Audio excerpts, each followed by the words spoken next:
자, 이제 정말 막바지를 향해 가고 있습니다. 다음 주일은 종려주일이기 때문에 또 고난 주간이 시작되는 종려주일이기는 하지만 또 종려주일은 예수님의 예루살렘 입성을 또 의미하는 그런 주일이기도 해서 사실 그 주일로만 따지면 오늘 그 다섯 번째 주일이 예수님의 고난에 대한 그 하이라이트를 여러분과 나누는 그런 시간이 되지 않나 싶습니다.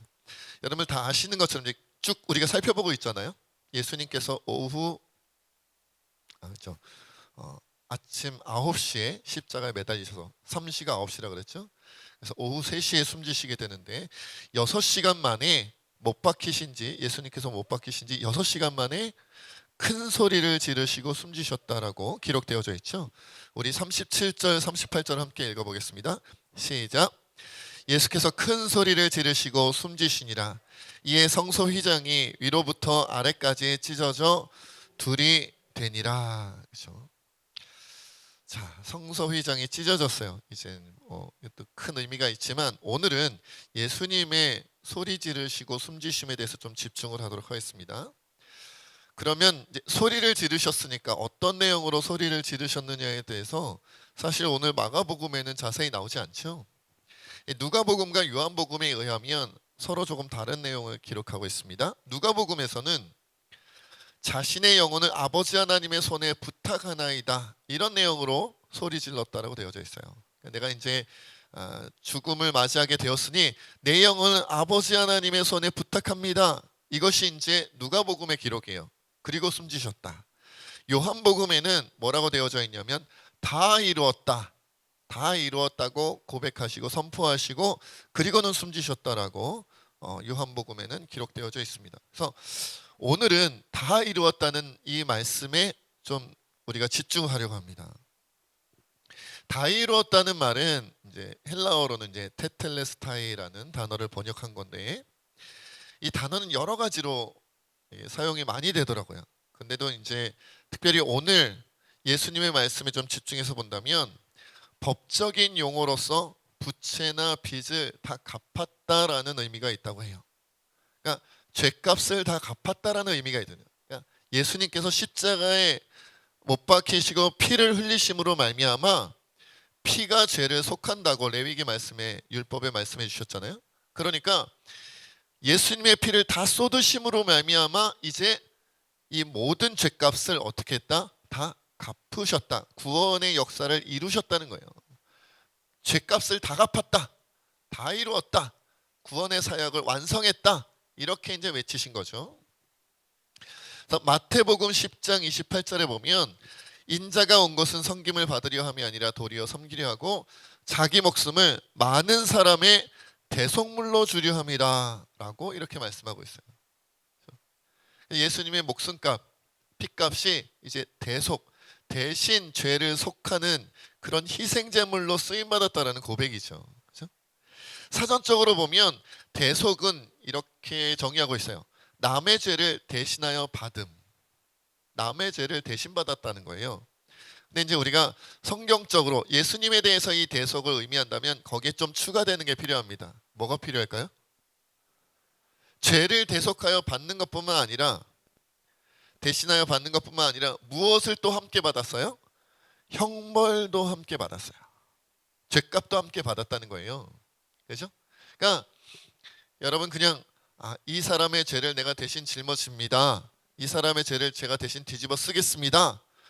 그리고 나서 고통은 없이 형벌은 없이 깔끔하게 목숨만 딱 드리는, 이게 깔끔하게 드린다는 게 좀 이상하긴 합니다만은 그런 십자가 그런 고난의 길이 아니었다는 거예요. 그러니까 그래 눈 깜짝할 새에 이 모든 대속의 사역을 끝내자 이게 아니었다는 거죠. 여러분 우리가 그런 거 있잖아요. 무슨 영화나 이런 거 있죠. 외국 영화 같은 거 보면은 사형수들을 사형을 할 때 고통스럽게 고문당하듯이 고통스럽게 이렇게 막 몸에 이렇게 고문하듯이 그러다가 죽임을 당해야 되는 상황이 오면 그냥 총으로 쏴달라든지, 그죠? 깔끔하게 나를 빨리 죽여달라 막 이렇게 애원하는 장면들이 나오고는 하잖아요. 그런 영화도 안 보셨어요? 그런 장면이 나온단 말이에요. 그냥 빨리 무슨 뭐 인질로 잡혔다든지 뭐 납치돼서 인질로 잡혔는데 그럴 때 나를 이렇게 고문하듯이 괴롭히다가 고통스럽게 하다가 죽이지 말고 그냥 빨리 나를 죽여달라. 왜? 그 고통이 너무 극심하니까. 그렇죠? 그런 장면들이 나오고는 하는데 우리 예수님께서도 죄를 대신하여 받아서 피 흘리셨다. 목숨을 바치셨다. 대신 죽으셨다. 근데 이것이 그냥 그걸로만 끝나는 것이 아니라 그 죄값, 그 형벌을 통해 느껴야 했던 고통까지도, 괴로움까지도 어떻게 해요? 대신 다 받으셨다는 거예요. 그래서 우리가 예수님이 조롱당하신 거 얘기 한 주 동안 했고요. 예수님이 육체적으로 채찍질 당하시고 못 박히셔서 육체적으로 고통당하셨다는 것도 나눴었고요. 그리고 지난 주일에는 그 고통에 더하여 어떤 고통까지 더해졌다? 하나님 아버지께 철저히 완전히 버림받는 고통까지 당하셨다. 그러니까 계속 고통 얘기했잖아요. 왜요? 그게 죄값이니까. 죄인이 원래 당해야 했던, 죄인이 원래 감당해야 했던 그런 고통의 내용이니까 예수님이 그것까지 짊어지셨다는 거예요. 그러니까 일반적으로 대속하면 죄만 받는 건데 예수님은 죄에다가 그 죄로 말미암은 저주의 고통, 형벌의 고통까지 어떻게 해요? 다 짊어지셨다는 거죠. 이런 의미에서 본다면 여러분 예수님의 대속사역은요. 예수님의 대속사역은 그냥 죄를 받았다라는 느낌이 아니라 그 죄로 인한 고통과 형벌을 받으시고 이겨내시기 위하여 무엇 하시는 사역이었다는 거예요? 참고 견디는 사역이었음을 우리가 알 수 있어요. 순간 끝나는 사역이 아니라 그 오랜 조롱과 오랜 육체적인 고통과 하나님께 버림받는 그 모든 과정을 몸소 다 참고 다 견디는 그런 과정의 사역이었다는 거예요. 십자가가 그런 거였다는 거예요. 얼마나 힘들고 얼마나 괴롭고 포기하고 싶었을까라는 그런 생각이 듭니다. 그러니까 예수님께서 이런 느낌이라는 거죠.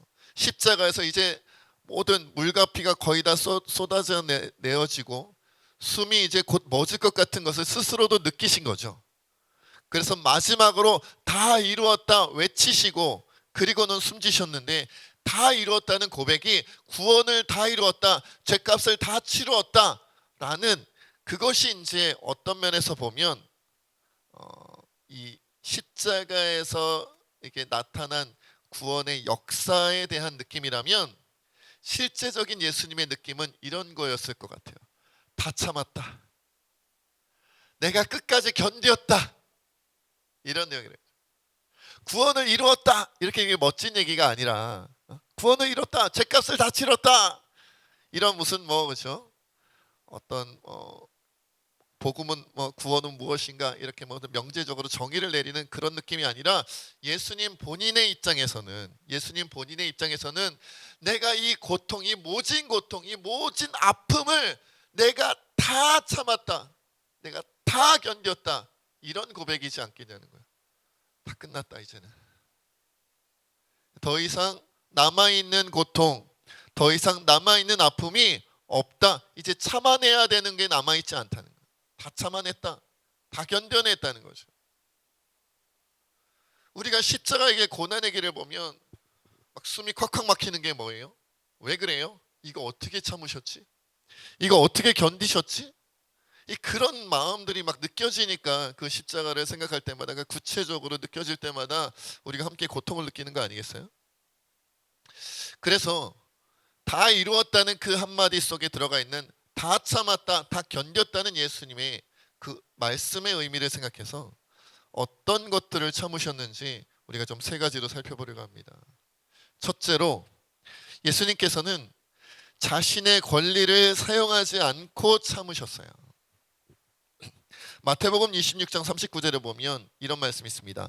조금 나아가서 얼굴을 땅에 대시고 엎드려 기도하여 이르시되 내 아버지여 만일 할만하시거든 이 잔을 내게서 지나가게 하옵소서. 그러나 나의 원대로 마시옵고 아버지의 원대로 하옵소서. 이런 말씀이 있어요. 이거 무슨 내용이죠? 겟세마네 동산의 기도 내용이죠. 여러분 예수님은 십자가를 거부할 권리가 있었어요? 없었어요? 있었어요. 왜냐하면 십자가는 예수님 본인의 죄를 짊어진 게 아니라 자기는 죄가 없는데 다른 모든 사람들의 죄를 대신 짊어진 거기 때문에 대신 짊어지겠습니까? 아니면 안 짊어지겠습니까? 하나님께서 누군가 묻는다면 난 안 짊어지겠습니다. 내 죄도 아닌데 그 십자가를 왜 짊어집니까? 거부할 수 있는 권리가 예수님께 있었다는 거예요. 우리가 예수님은 십자가를 지지 않으면 안 되었다. 안 돼. 짊어지지 않으면 큰일 나고 잘못하신 거야 라고 생각하면 그 생각이 잘못된 거예요. 예수님은 거부하실 수 있었어요. 겟세마네 동산에서 하나님 아버지 안 되겠습니다. 생각해보니까 너무 힘들 것 같고 너무 아플 것 같고 참고 견디기 괴로울 것 같으니까 저 여기까지만 할게요. 그래도 되었다는 거예요. 그리고 그냥 하늘로 승천하셔서 하나님 보좌 우편에 앉으셔도 되는 거예요. 자기 죄가 아니라니까요.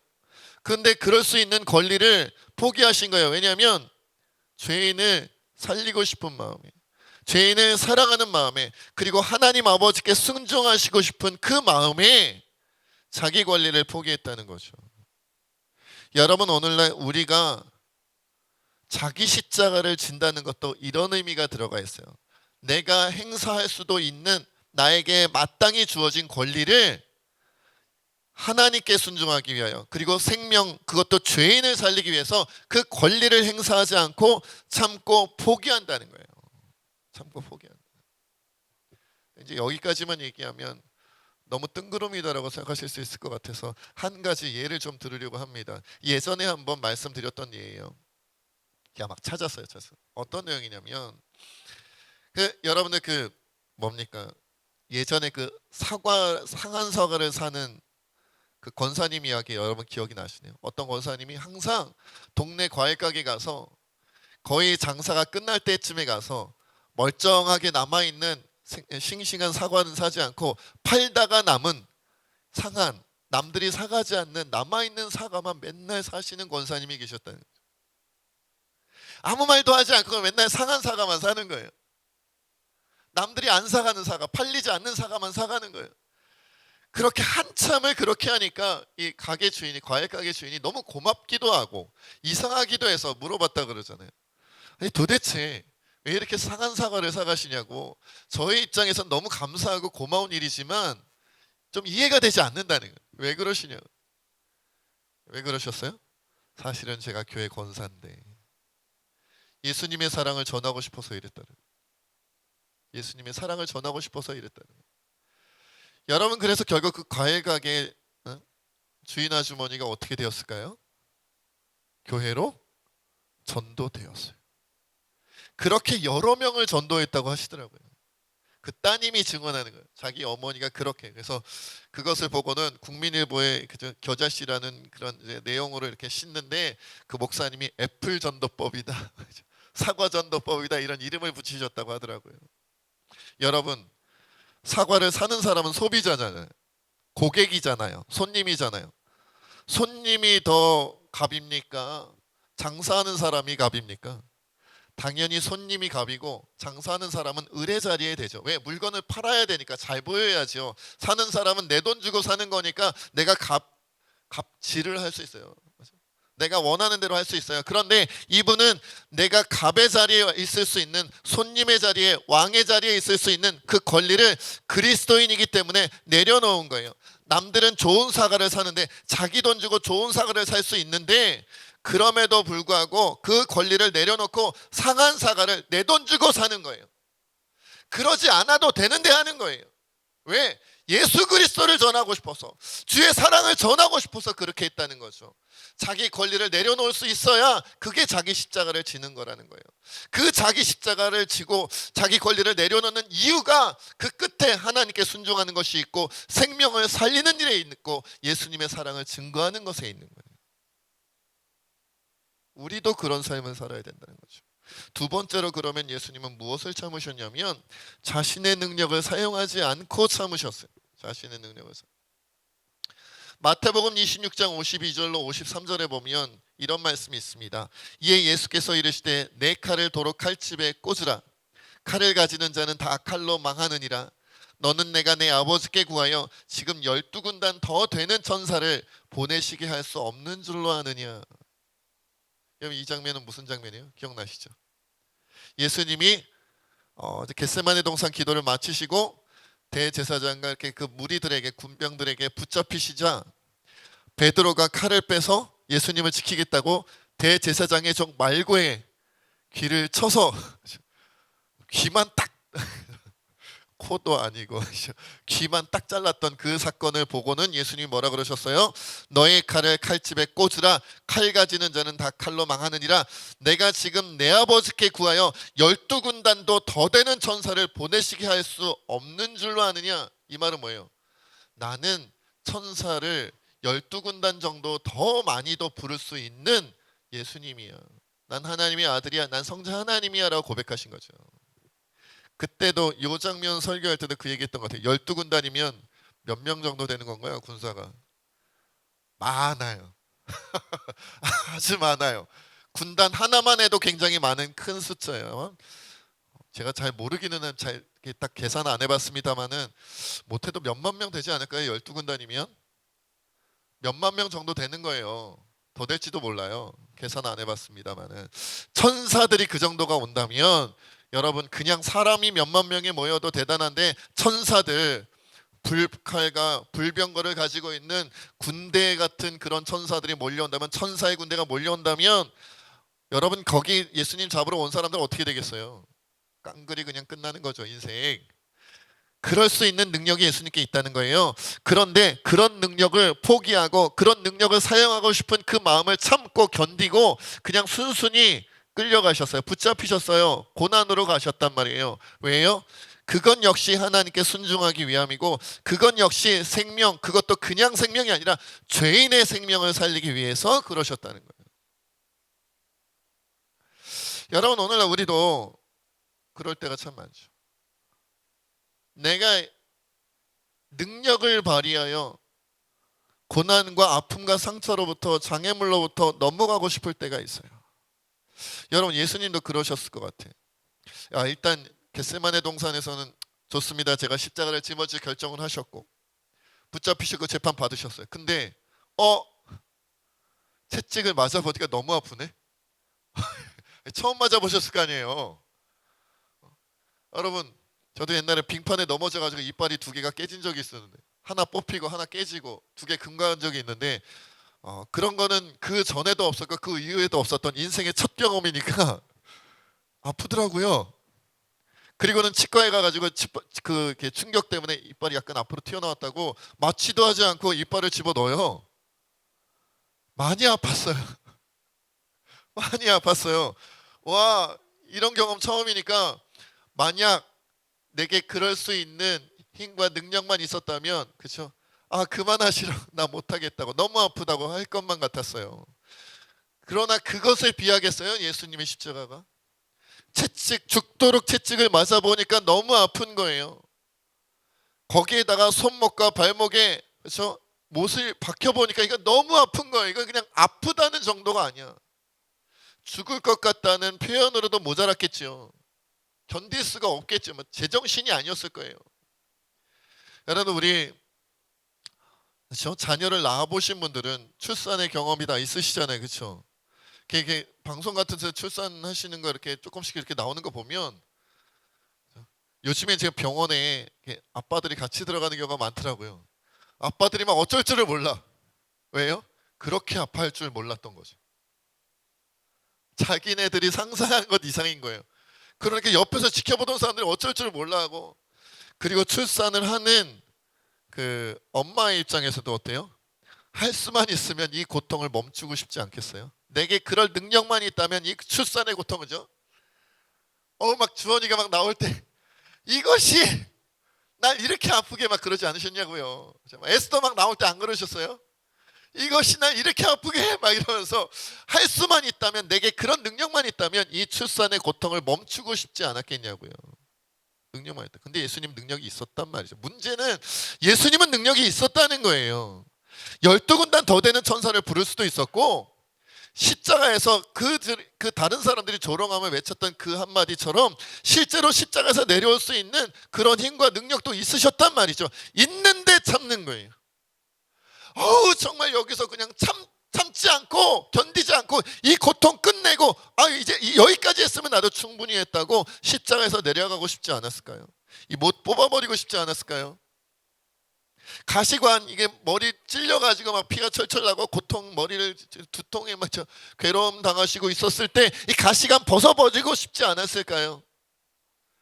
그럴 능력이 없으면 어쩔 수 없다 하지만 있잖아요. 있으니까 더 괴로운 거예요. 나 진짜 여기까지만 할까? 그런 마음 들지 않았냐는 거죠. 근데 참고 견디셨어요. 하나님께 순종하기 위함이고 생명을 살리기 위함인데 그 생명은 의인이 아니라 죄인이었다는 거예요. 여러분, 우리도 그럴 때가 있어요. 그리스도인이기 때문에 예수님 때문에 고난을 당할 때가 있는데 내가 진짜 내 힘과 내 능력, 내 인맥을 사용하여 내 사회적 신분을 사용하여 내 여러 가지 도움의 손길을 통하여 내가 이 고난으로부터 벗어날 수 있고 내 이 아픔으로부터 벗어날 수 있는 그런 상황에 놓일 때가 있단 말이죠. 그럴 때 어떻게 해요? 내게 그런 능력이 있지만 그런 힘이 있지만 그 능력, 그 힘을 발휘하면 나는 고통에서 벗어나고 나는 아픔에서 벗어나겠지만 그 고통의 순간, 그 고난의 순간을, 아픔의 순간을 참고 견뎌야만 살려낼 수 있는 그 생명, 그 죄인의 생명은 살리지 못하는 거예요. 그래서 참는 거죠. 그래서 참는 거예요. 내게 큰 잘못이 한 사람이 있어요. 내게 단단히 잘못했어요. 나는 그를 고소고발할 수도 있고, 그죠?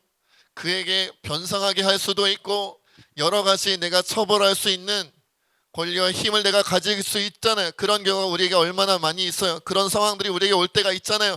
그런데 그렇게 처리해버리면, 그렇게 일을 해나가버리면 나는 그 힘과 능력을 가지고 손해보지 않고 이 세상에 이득을 얻고 내 권리를 되찾고 내 그렇죠, 누릴 수 있는 것들을 누리겠지만 그것으로 말미암아 예수님을 소개받고 예수님의 사랑을 소개받을 수도 있고 느낄 수 있었을지도 모를 그 상대방, 그 죄인은 영원히 하나님과 예수님과 멀어질 수도 있어요. 그래서 안 하는 거예요. 할 수 있지만 용서하는 거예요. 할 수 있지만 내 힘을 쓰지 않는 거예요. 할 수 있지만 내 능력을 쓰지 않는 거예요. 왜요? 그 사람 살리고 싶어서. 그 사람이 의인이라서가 아니라 죄인이지만 예수님이 살리기 원하시니까, 죄인이지만 하나님께서 살리기 원하시니까 내 능력, 내 힘을 포기하는 거예요. 안 쓰겠다. 그냥 못 박히겠다. 그냥 가시관 쓰겠다는 거죠. 그것이 또한 우리가 예수님에게서 배울 수 있는 우리들의 자기 십자가라는 거예요. 자기 십자가. 세 번째로, 예수님은 자신의 생명을 살리지 않고 죽음을 참으셨어요. 하나님의 아들 성자 하나님이 죽는다는 게 어떻게 느껴지셨을까 너무 궁금해요. 저는 그러니까는 돌아가신 분들을 몇 번 봤거든요. 임종예배도, 그러니까 목사다 보니까 임종예배도 드려봤고 병원에도 자주 갔었고 장례식장도 많이 갔었으니까 임종의 순간도 지켜본 적이 있고 돌아가신 지 얼마 안 된 분을 본 적도 있고, 그렇죠? 뭐 입관 예배 이럴 때는 참 많이 보죠. 네, 참 많이 봅니다. 그런 시신을 참 많이 봅니다. 그런데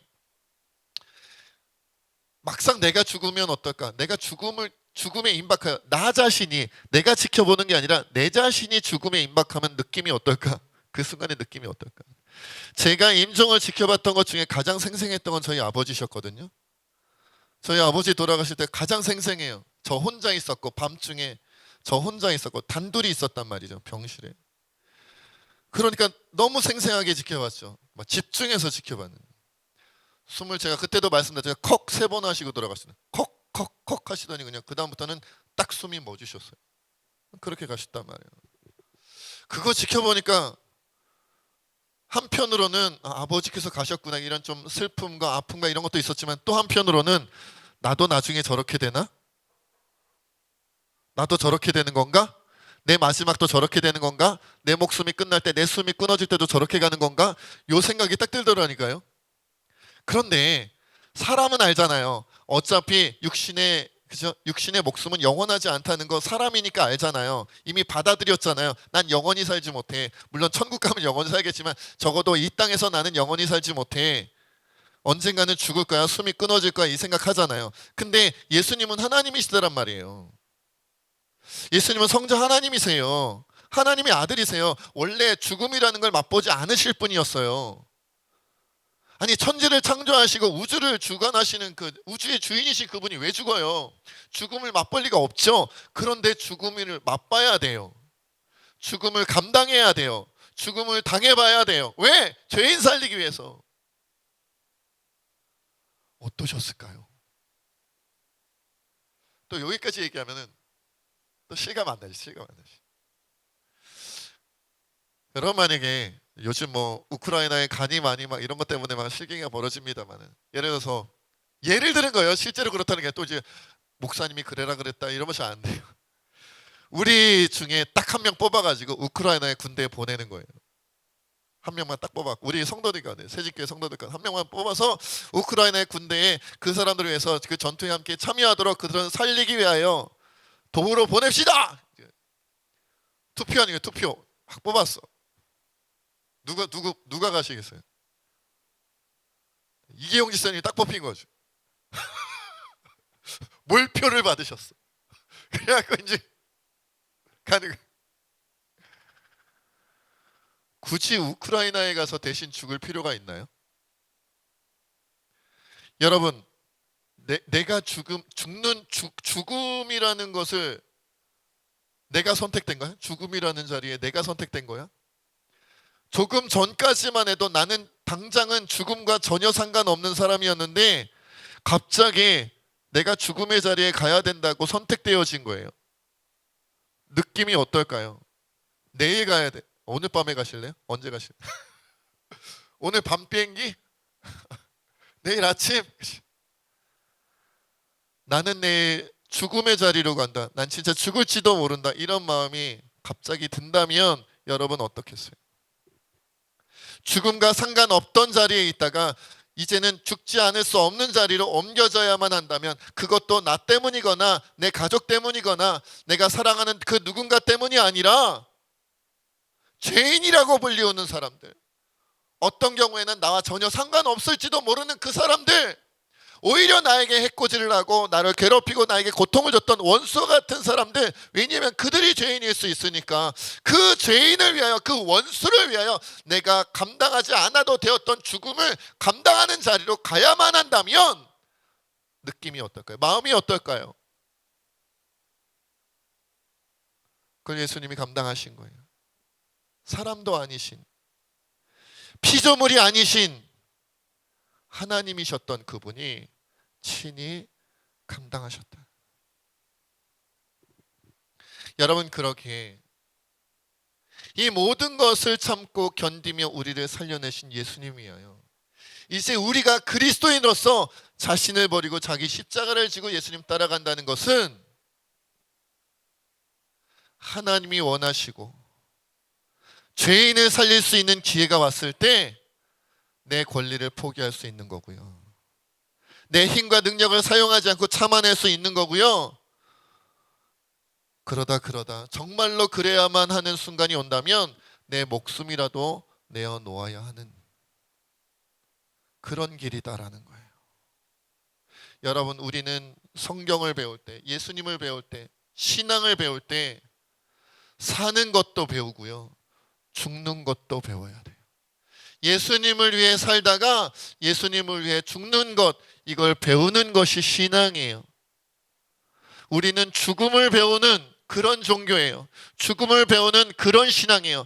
다른 모든 대부분의 종교들은 어떻게 살아야 된다, 무슨 일이 있어도 죽지 않고 버텨야 된다, 이겨내야 된다라고 얘기하겠지만 혹시 죽는다 할지라도 죄인이 아닌 의인을 위하여 죽는다면, 나라를 위하여 죽는다면 뭐 이 정도의 고상한 죽음을 이야기하겠죠.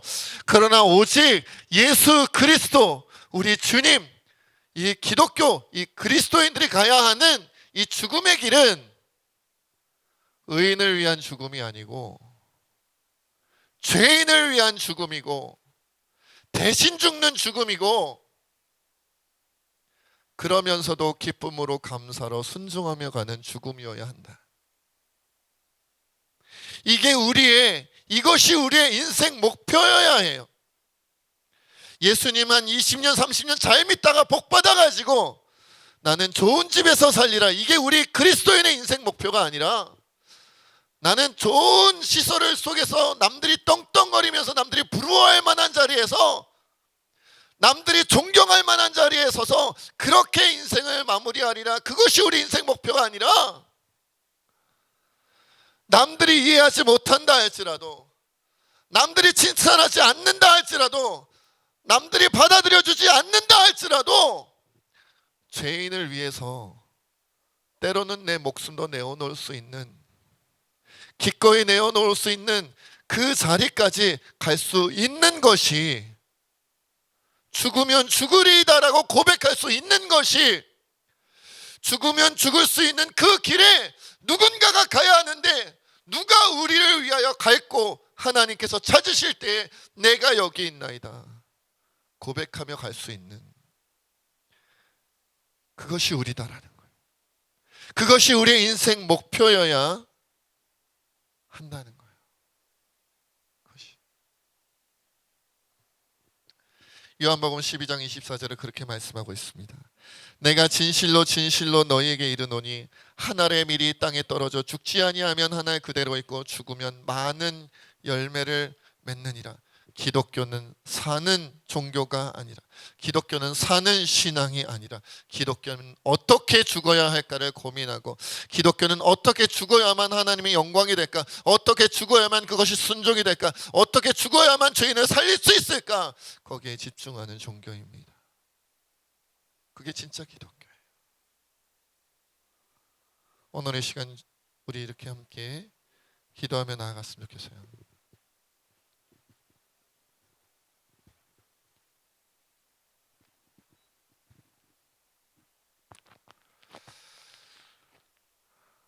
아무리 우리가 그리스도인이라 할지라도 내게 주어진 정당한 권리를 사용하지 않고 참아낸다는 것은 쉬운 일이 아닙니다. 아무리 우리가 그리스도인이라 할지라도 내가 가지고 있는 힘과 능력을 사용하지 않고, 그것도 겨우 죄인 때문에 포기하고 참아내고 고통받는다는 것은 사실 쉬운 일이 아닙니다. 그러다가 나의 권리도 내려놓았고 나의 능력도 내려놓았고 충분히 아프고 상처받았다고 생각하는데, 죄인을 살려내기 위하여 우리 주님께서 나의 목숨까지도 내 인생까지도 요구를 하신다면 사실 우리는 기꺼이 내어놓아야 합니다. 그게 그리스도인입니다. 그것이 예수님께서 보여주신 십자가의 길입니다. 하나님, 그러나 나에게는 너무 버겁고 나에게는 너무 무겁고 나에게는 너무 무섭고 두려운 일이오니 하나님, 나의 연약함을 도우시고 내가 그 길을 갈 수 있게 하여 주시옵소서. 우리 모든 새침교회 성도들이 그 길을 갈 수 있게 하여 주시옵소서. 우리 함께 고백하며 하나님께 기도하겠습니다. 아버지 하나님, 우리가 주님의 편지를 기도하며 나아가기 원합니다.